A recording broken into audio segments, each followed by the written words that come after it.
Hello दोस्तों, स्वागत है आप सभी मित्रों का आपके अपने YouTube channel S education study पर। जैसा कि दोस्तों हम आपको बता दें, आपने टाइटल और थंबनेल तो देख ही लिया होगा। उसी हिसाब से बिल्कुल सही देखा है आपने, बिल्कुल सही वीडियो में आप आ गए हैं। तो हम आपको इस तरीके के टैग वर्ड बताएंगे, वो सारी चीज़ें बताएंगे जो आपके संस्कृत सी टेट की पेडागोजी और एमपी टेट की पेडागोजी के लिए बहुत ही इंपॉर्टेंट है। तो दोस्तों आप लोग पूरे वीडियो में बने रहेंगे। इससे पहले हम आपको बता दें, अगर आप लोग ऐसी ही और ट्रिक चाहते हो तो काफ़ी प्लेलिस्ट हमारे चैनल पर बड़ी बनी पड़ी हैं। आप लोग हमारे चैनल पर आइए और प्लेलिस्ट को चेक करिए, वहाँ पर आप लोग देख लीजिए। तो सबसे पहले हम लोग देखेंगे कि हम लोग पढ़ेंगे क्या क्या। संस्कृत पेडागोजी से संबंधित कुछ कीवर्ड हम आपको बताएंगे यहाँ पर, और अब तक प्रश्न किस टॉपिक से आए हैं ये चीज़ हम आपको बताएंगे यहाँ पर इस वीडियो में। तो सबसे पहले ये बातें जान लेते हैं। अगर किसी को लगता है ये कि वीडियो सही नहीं है, अच्छा नहीं है, टाइम व्यतीत हम यहाँ पर अपना टाइम खराब कर रहे हैं, तो वो लोग यहाँ से जा सकते हैं, अपना लीव ले सकते हैं। कोई ज़रूरी नहीं है, अपना टाइम अच्छी जगह लगाइए। सबसे पहले तो आपसे यही कहना है कि हमेशा टाइम को अच्छी जगह पर लगाना चाहिए, खराब जगह पे नहीं लगाना चाहिए। जहाँ से आपको कुछ फ़ायदा हो वहाँ पर ही टाइम लगाना चाहिए। जिस तरीके का ये ज़माना चल रहा है उस तरीके से आपको बता दिया।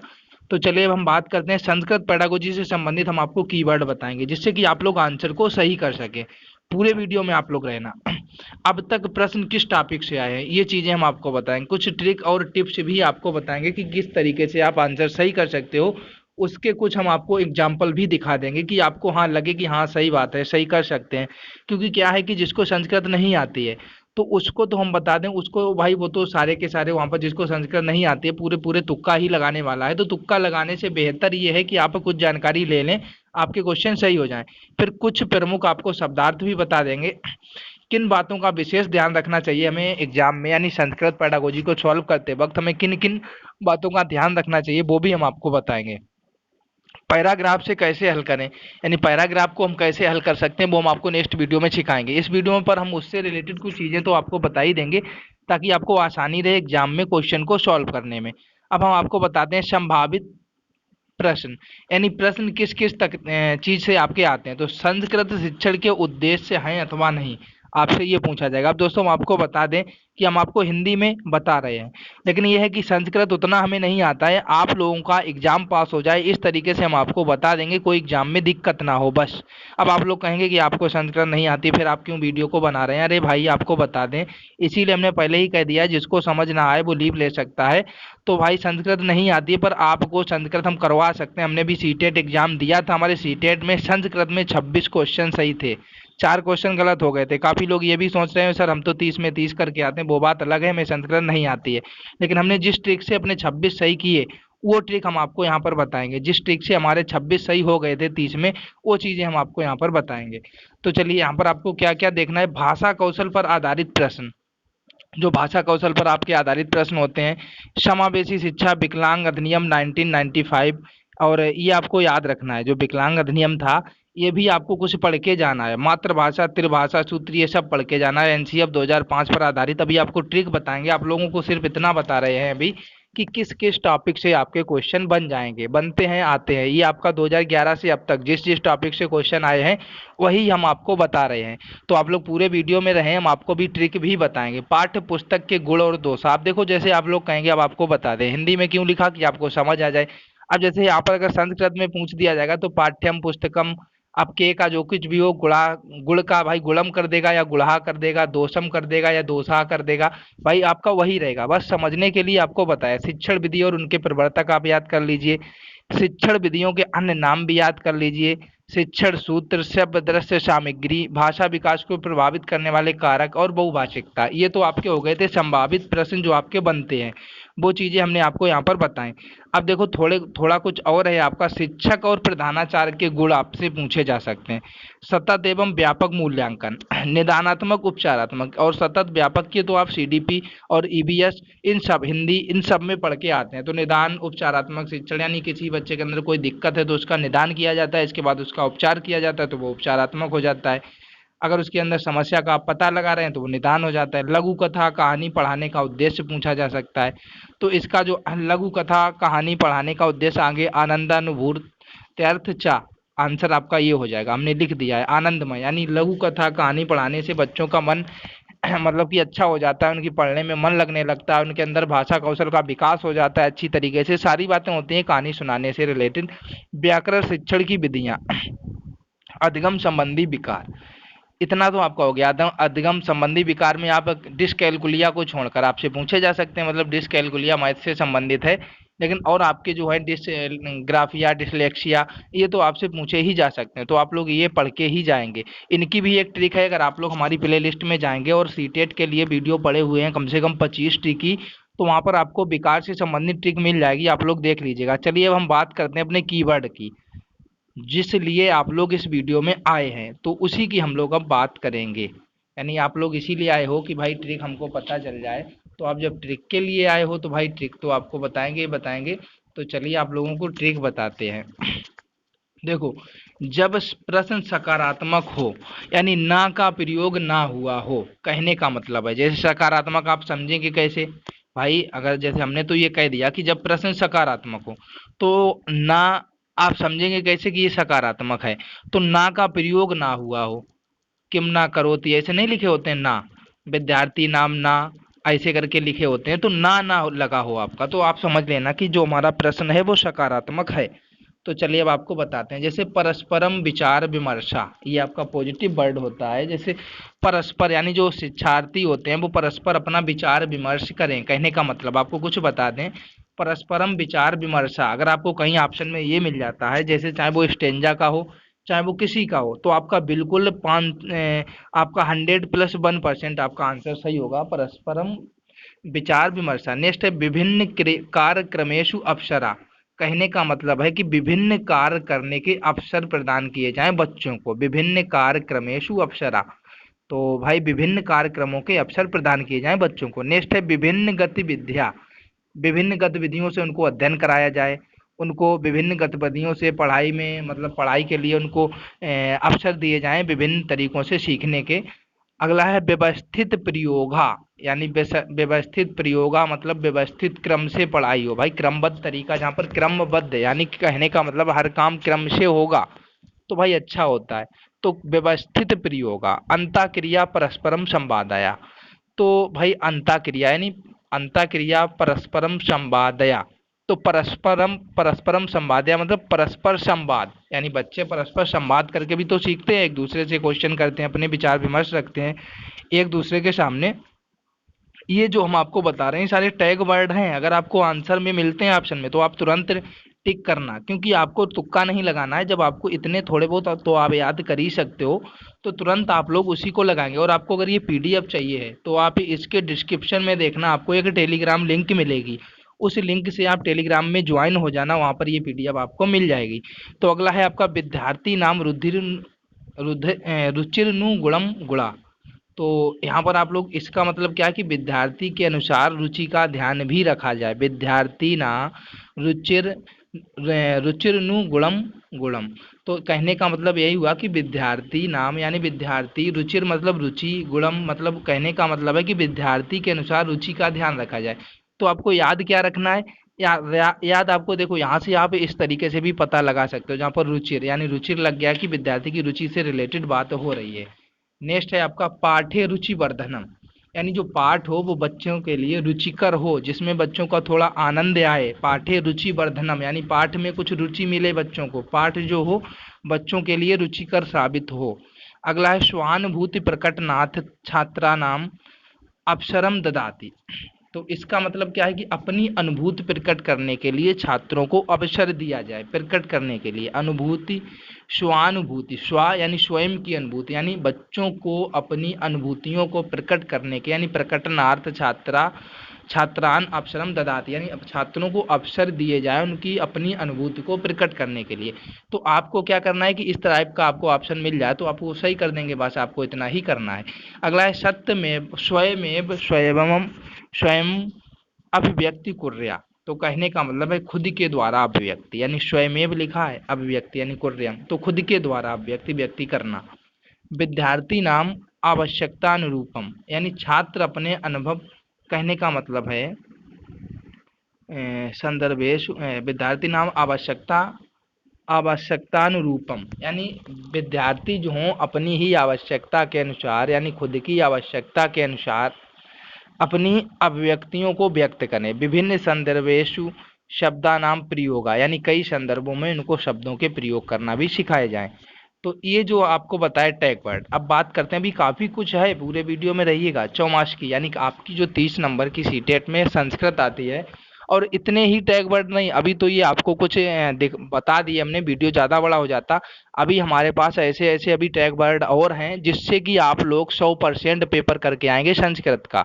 साथ ही साथ कुछ क्वेश्चन इससे ही, अगर आपने इसको रट लिया तो इससे ही आपके हिंदी के भी हो सकते हैं सही, क्योंकि कुछ वर्ड ऐसे हैं जैसे रुचि, अक्षर, ये भाई ये सब हिंदी में भी तो आता है, आप हिंदी में पढ़ के आए हो। तो एक चौमासकी का ये वर्ड आया था 2017 के एग्जाम में कि सभी बालकों की भाषा अधिग्रहण क्षमता जन्मजात से है। तो ये किसका कथन है? चौमासकी का। तो आप लोग इसको भी याद रखिए। अब देखिए ट्रिक क्या है हमारी, ट्रिक और ट्रिप्स वो तो हो गए थे टैग वर्ड। तो ट्रिक क्या है, सबसे बड़ा विकल्प अगर आ जाए तो 70 से 80% सही होने के आसार होते हैं। अभी आपको हम दिखाएंगे, एग्जाम्पल भी दिखाएंगे कैसे। सबसे छोटा 20 से 30% ही होता है। छात्र केंद्रित का छाया होनी चाहिए, और छात्र केंद्रित जो अनुशासन हो वो वैयक्तिक अनुशासन होता है। ये आपका विकल्प आया था कि छात्र केंद्रित अनुदेशन कैसा हो, तो वैयक्तिक अनुदेशन होता है, वैयक्तिक अनुदेशन होना चाहिए। तो कुछ आप संस्कृत से रिलेटेड आपको मिलेगा लिखा कि छात्राया केंद्रिता अनुदेशना, ऐसे कुछ लिखा मिल जाएगा अनुदेशनम। तो किस प्रकार का होना चाहिए? तो वैयक्तिक अनुदेशन होना चाहिए। तो आप ये याद रखेंगे। अब देखो दिखाते हैं सबसे बड़ा विकल्प कैसे सही होता है। आपके सामने क्वेश्चन है, भाषा शिक्षण विषय व्यवहार बाधिता विचाराधारयाम। तो यहाँ पर आपसे पूछा जा रहा है। अब देखो यहाँ पर हम आंसर डायरेक्ट आपने देखा कि बड़ा आंसर डी है, तो आपने डी लगा दिया। अब देखो सही कैसे आपको वो भी दिखाते हैं। आपने डी लगाया बड़ा, हमने आपको क्या बताया कि 70 से 80% आपका डी सही, मतलब बड़ा आंसर। देखो भाषा शिक्षण विषय के अंतर्गत व्यवहारवादी विचारधारा में उत्प्रेरण प्रचुर संबंध संवर्धन की प्रधानता होती है। देखो आपके सामने आ गया, आपको ना अर्थ निकालना है ना कुछ निकालना है, डायरेक्टली आपको आंसर दे देना है। नेक्स्ट की तरफ बढ़ते हैं। देखो दूसरा उदाहरण भी आपको दिखाएं। देखो पाठ्य चर्चा आया, ये देखो आपके सामने, हमने डायरेक्टली आप ए लगा देंगे वहाँ आंसर। आपने डायरेक्टली क्या किया, ए आंसर लगा दिया। अब वहां पर आपने देखा, आपको दिखाते हैं, ए आपने लगा दिया, आपको देखो दिखा दें, ए नंबर है आपका पाठ्य चर्चा के अंतर्गत आपका ये दिया गया है। इसके बाद देखो एक और आपको उदाहरण दिखाते हैं, पठन संदर्भे भाव ग्रहणम पच्यते परिच्छते। देखो यहाँ पर आपका सबसे बड़ा कौन सा है? सी है। आपने देख लिया और सी लगा दिया। देखो आपको आंसर दिखाते हैं। आप कहेंगे कि आपने इतने लगा दिया, ऐसा नहीं होता। देखो आपको बता दें कि आप अगर तुक्का लगा देते हो तो उससे तो ये ट्रिक ट्रिक जो है आपकी, ये उससे तो बढ़िया ही है भाई अगर आप तुक्का लगाते हो। तो यहाँ पर आपको क्या करना है कि हम कहते हैं कि 30 क्वेश्चन आएंगे, तो यार 30 में 20 तो आपके सही हो ही जाएंगे। अगर आपको कुछ नहीं आता है संस्कृत में तो आप 10, 5 या 2, 3 भी सही करना बहुत मुश्किल हो जाता है। उससे पूछिए जिसको ये चीज़ें नहीं पता हैं और एग्जाम दे चुका है 1-2 बार, तो 2-3 नंबर से ज़्यादा नहीं ला पाएगा संस्कृत में, क्योंकि इतनी डेंजर संस्कृत आती है सीटेट की। मतलब देखने में डेंजर लगती है लेकिन होती डेंजर नहीं है। डेंजर होती है वो जो आपकी टेट एग्जाम में आती है, लेकिन सीटेट की देखने में डेंजर लगती है पर डेंजर नहीं होती है। आप कुछ टैग वर्ड याद रखिए, बस आंसर सही हो जाएगा। कुछ तरीके याद रखिए। देखो इन शब्दों पर भी आप विशेष ध्यान दीजिए। शब्द आपके क्या क्या हैं? समीचीनम आपको मिल जाता है, असमीचीनम, आवश्यकम, अनावश्यकम, प्रयोजनम। मतलब आप कहीं आपसे पूछा जाता है कि इसका उद्देश्य क्या होगा आपसे, मतलब आपको स्टेंजा है वहाँ पर आपसे उद्देश्य पूछा जाए तो जरूरी नहीं आपको उद्देश्य लिखा मिले, आपको प्रयोजनम लिखा मिल सकता है। याद रखिए। वर्धते यानी बढ़ाने के लिए होता है। बोध पट्टे पक्तिया नाम फ्लैश कार्ड होता है आपका। गिनतियाँ 1 से 100 तक गिनतियाँ आप लोग याद करके जाइए। ज्ञानस्य मतलब होता है ज्ञान के लिए, तो आप लोग इसको भी याद रखिए। अध स्तनेषु यानी नीचे लिखे हुए, जैसे आपसे वहाँ पर लिखा मिल जाएगा अध स्तनेषु, कहने का मतलब है क्वेश्चन में दिए गए नीचे ऑप्शन से आप उत्तर को करिए, यानी उचित विकल्प को चुनिए। तो भाई वहाँ पर लिखा होगा अध स्तनेषु, तो आप लोग सोचते रहेंगे यार ये क्या होता है, कैसे करना है, तो इसीलिए हमने यहाँ पर लिखा कि आप तुरंत समझ जाएं कि नीचे लिखे हुए जो उत्तर हैं उससे ही हमें आंसर देना है। समझ रहे होगे आप मेरी बात को? तो अब आपको हम बताते हैं, जैसे एकमात्र केवलम सर्वदा, ये अब ये काय के लिए होता है? नेगेटिव क्वेश्चन के लिए। अब नेगेटिव क्वेश्चन को पहचानते कैसे? हमने आपसे क्या कहा, जिसमें ना आ जाए, ना का प्रयोग। जब प्रश्न सकारात्मक होगा तब ना का प्रयोग नहीं होगा, और जब प्रश्न नेगेटिव होगा, नकारात्मक होगा, तो उसमें ना का प्रयोग होगा। तो इसीलिए ये नेगेटिव वर्ड है, जहाँ पर एकमात्र केवलम सर्वदा ये आपके नेगेटिव होते हैं, याद रखिए। इसके बाद चलते हैं आगे। समुचित का मतलब होता है, जैसे आपको समुचितम लिखा मिल जाए या समुचित लिखा मिल जाए तो आप क्या करेंगे? सही, यानी सही क्रम। यानी कोई क्वेश्चन आ जाए उसको सही क्रम से आप लिखना हो, आपसे पूछा जाए तो वहाँ पर समुचितम लिखा है, तो आप यही एक बार सोचेंगे यार समुचितम क्या होता, तो आप कुछ तो समझ पाएंगे कि यार सही क्रम में लिखना है। समुपयुक्तम यानी उपर्युक्त उत्तर। अब देखो ये आपको उपर्युक्त उत्तर तो लिखा नहीं मिलेगा क्योंकि आप संस्कृत कर रहे हो, तो आपको क्या लिखा मिलेगा, समुपयुक्तम। अब आप समझ जाना तुरंत कि जो हमारे उपर्युक्त उत्तर ये दिए गए हैं उससे ही हमको चयन करना है। सा किम करोति आपको ये भी लिखा मिल सकता है, तो वह ऐसा क्यों करता है, जैसे शिक्षक ऐसा क्यों करता है या प्रिंसिपल ऐसा क्यों करता है, बच्चे ऐसा क्यों करते हैं, तो आपके सामने पूरा आगे से क्वेश्चन आएगा, फिर सा किम करोति लिखा होगा, तो आप तुरंत समझ जाना यहाँ पर पूछा जा रहा है कि आगे जो आपसे जिसके बारे में, जैसे कोई स्टेंजा दिया है शिकारी है, शिकारी शिकार करता था, तो यहाँ पर कहीं पूछ दिया जाए आपसे शिकारी सा किम करोति यानी शिकारी ऐसा क्यों करता था, तो आप समझ तो जाओगे तुरंत, नहीं तो आप समझ नहीं पाओगे। अब देखो 2017 में एक आपके पास एक वाक्य आया था इतना बड़ा, विरामादि चिन्ह विषयक कौशल वर्धनम। अब आपसे ये पूछा गया था, तो आप लोग इतना बड़ा वाक्य देख के थोड़ा आश्चर्यचकित पड़ जाओगे, लेकिन आपको इस तरीके के वाक्यों को आपको जो जानना है कि किस तरीके से हमें मतलब कि इस वाक्य को सॉल्व करना है, तो कहने का मतलब है इस वाक्य के बारे में जानना है। तो जैसे विराम चिन्ह, इसको अलग अलग जब आप तोड़ लेंगे तो आप समझ जाएंगे कि विराम चिन्ह विरामादि चिन्ह यानी विराम चिन्ह विषयक यानी विषय, कौशल वर्धनम यानी कौशलों के लिए।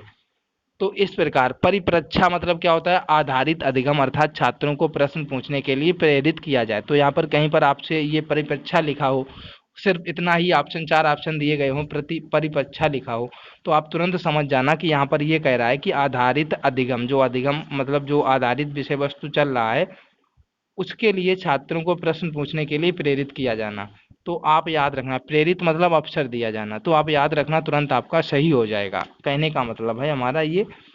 अब हम आपको संस्कृत शिक्षण की कुछ विधियां भी बताते हैं जो आपके एग्जाम्स के लिए इंपॉर्टेंट है। जैसे संस्कृत शिक्षण की प्राचीनतम विधि क्या है, पाठशाला विधि, जिसको पंडित विधि के नाम से भी जाना जाता है। पाठशाला विधि ये संस्कृत शिक्षण की प्राचीनतम विधि है जिसको पंडित विधि के नाम से भी जाना जाता है। अगला है पारायण विधि, में कंटेस्टीकरण पर बल दिया जाता है। जैसे आपसे पूछ दिया जाए कि पारायण विधि में किस पर बल दिया जाता है, जैसे पारायण विधि नाम बलम किम मतलब किम करोति, किस पर बल दिया जाता है, जिस तरीके से भी आपको मिल जाए, कहने का मेरा तात्पर्य है। तो आप क्या आंसर को क्या करेंगे कि कंटेस्टीकरण पर, जो पारायण विधि होती है इसमें कंटेस्टीकरण पर बल दिया जाता है। व्याकरण, अब इसको क्या बोलते हैं, अनुवाद विधि, जिसको भंडारकर विधि भी कहा जाता है। प्रारंभ में इसको डॉक्टर रामकृष्ण गोपाल भंडारकर ने प्रस्तुत किया था। अब आप लोग कहेंगे यार नाम हम भंडारकर याद रखेंगे, भंडारकर, तो हम आंसर को सही कर देंगे, पर ऐसा नहीं है। वहाँ पर कई लोगों के नाम, चारों ऑप्शन हो सकता है आपको भंडारकर नाम से ही मिल जाए, तो आप नाम पूरा याद रखिए, डॉक्टर रामकृष्ण गोपाल भंडारकर। ये व्याकरण विधि जिसको अनुवाद विधि भी बोला जाता है। पाठ्य पुस्तक विधि के समर्थक भारत में कौन माने जाते हैं, डॉक्टर बेस्ट जो है पाठ्य पुस्तक जो विधि है उसके समर्थक। अब प्रत्यक्ष विधि यानी डायरेक्ट मेथड, इसकी दो इसके वो होते हैं आपके, एक सुगम पद्धति एक निर्बाध पद्धति, निबद्ध पद्धति, तो आप लोग याद रखिए। अनुवाद विधि के प्रवचन विधि या कथन विधि, ये दो होते हैं पार्ट। विश्लेषण विधि, इसको पूर्ण से अंश की ओर रखा गया है। तो विश्लेषण विधि में क्या है, आपसे पूछ दिया जाए तो पूर्ण से अंश की ओर होती है विश्लेषण विधि। अब पंचपदीय जो आपकी हर्बटीय पंचपदी विधि है, तो प्रस्तावना है, विषयोपस्थापन है, तुलना है, सामान्यीकरण है, प्रयोग है, तो आप लोग इसको भी याद रखेंगे। तो ये थी आपकी ट्रिक, इसमें हमने आपको काफ़ी चीज़ें बताई जो आपके एग्जाम से जुड़ी हुई हैं भाई। अब आपको हम ये बता दें, आपको भाई 2-3 बार वीडियो देख लेना है, और इसके बाद में आपको करना ये है कि जब आप देख लेंगे वीडियो को तो भाई आपके समझ में आ जाएगा अच्छी तरीके से। वहाँ पर हमने ये आपको बता दिया है कि किस प्रकार पेपर में आपसे क्वेश्चन पूछे जा सकते हैं, क्या क्या आपको करना है, क्या शब्द लिखा हो तो आप उसको किस प्रकार करेंगे, यही सब चीज़ें हमने आपको बताई। कुछ टैग वर्ड भी बताए थे, कुछ तरीके भी बताए थे। इसके बाद में एक वीडियो और बताएंगे, उसमें आपको गिनती अगर आप नहीं लिखना जानते हैं, याद ना करना है आपको, उसमें हम आपको एक से जितनी आपसे पूछी जा सकते हैं 100 तक पूछी जाती हैं, तो उसमें आपको लिखना बता देंगे, ट्रिक बताएंगे उसकी भी, गिनती की भी लिखने की संस्कृत में ट्रिक, तो आप लिख पाएंगे, क्योंकि आप याद नहीं कर सकते, ऐसे आपको याद नहीं रहता है इसलिए। और आपको कुछ और टैग वर्ड बताएंगे 10 से 12, जिससे कि आप लोग और काफ़ी हद तक सही कर पाएंगे। तो दोस्तों बने रहे हमारे साथ, इस वीडियो को ज़्यादा से ज़्यादा अपने दोस्तों में शेयर करें, फिर मिलते हैं नेक्स्ट वीडियो में। थैंक यू दोस्तों।